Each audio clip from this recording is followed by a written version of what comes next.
climate change is a huge global challenge, and it's a subject I'm covering more and more in my work. Greenhouse gases like carbon dioxide are warming the planet. A carbon footprint is how we measure the amount of those gases being released into the environment because of what we do. Who wants to go to the shops? Me? Now that I'm a parent, I feel I need to take some responsibility. I have two girls.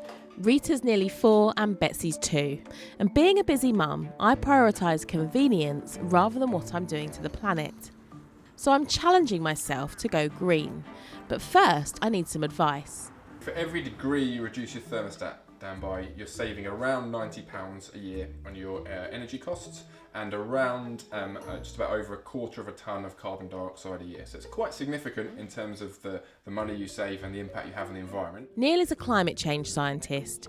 He's come to help me work out what my carbon footprint is. In average adult for London, it's around about 8 or 9 tonnes of carbon dioxide a year. And so that will obviously vary depending on your diet and the way you drive and how much you fly. We're using a carbon footprint calculator to work out mine. In the last year, how many return flights have you made? Should I look away now? Drum roll. It looks like I use much more than the UK average. I use, just me, is 14.6 tonnes. Yeah. And the target for, this year is 10.5 tonnes.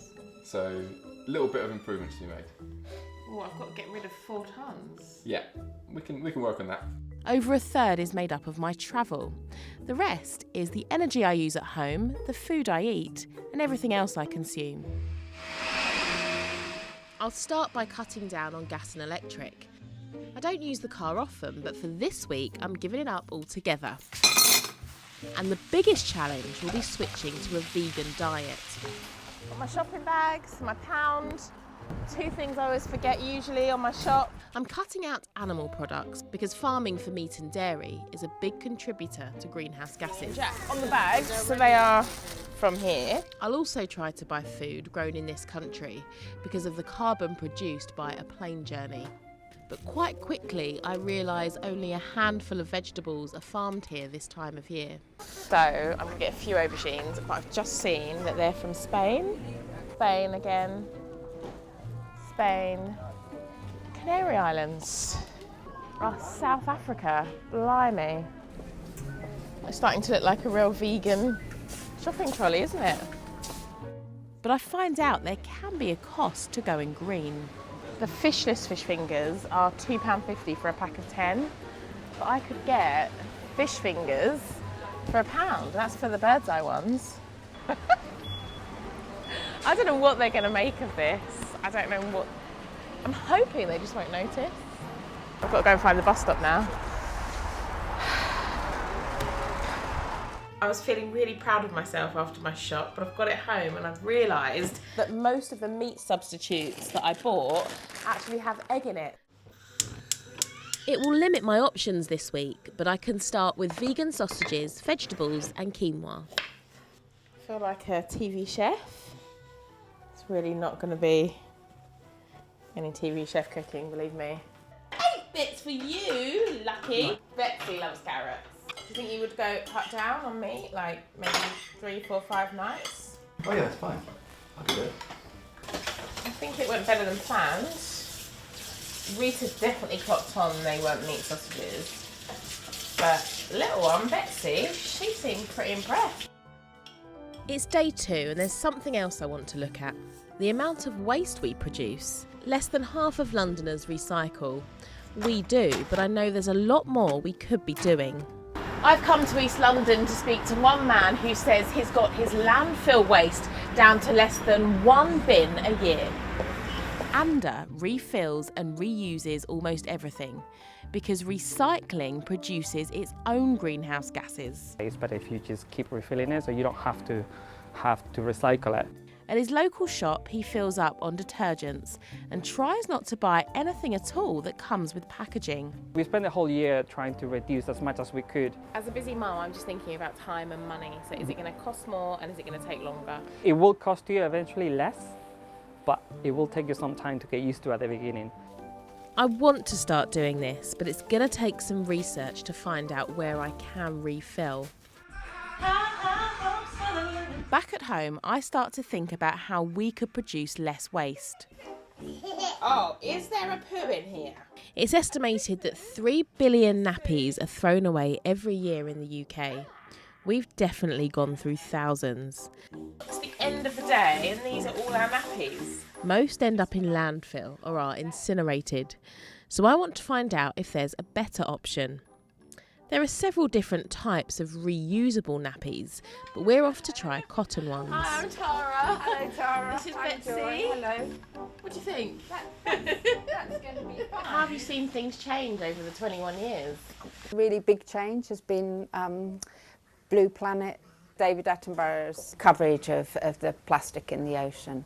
I think that's really sort of woken people up a lot. Because of the extra washing and drying, these come with their own environmental impact. It's so confusing with all the different variables. We can't really say for sure.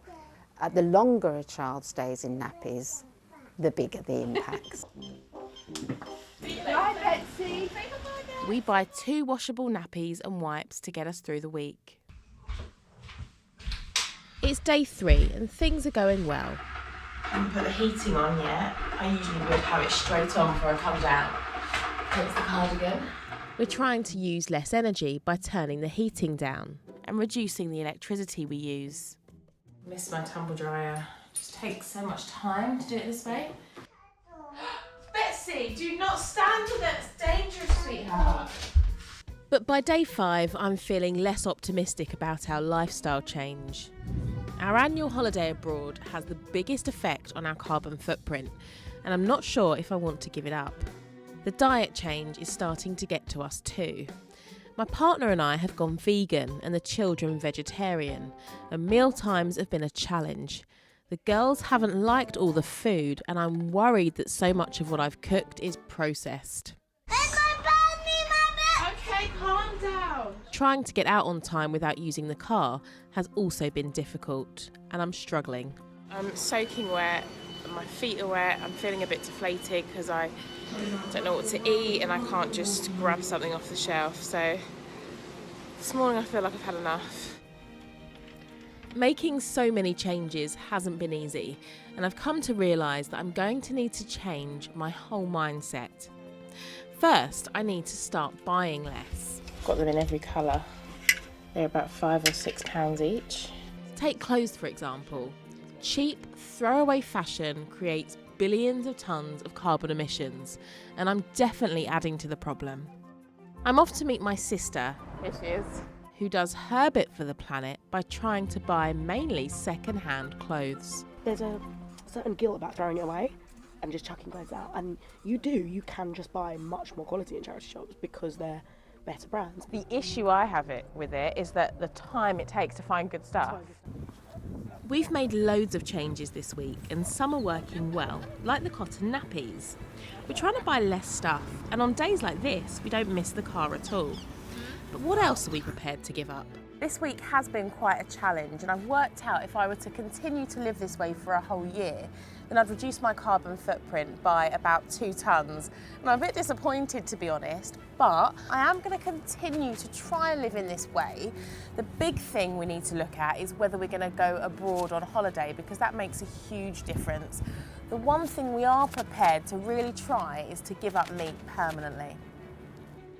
And I know we all need to make big changes to protect future generations.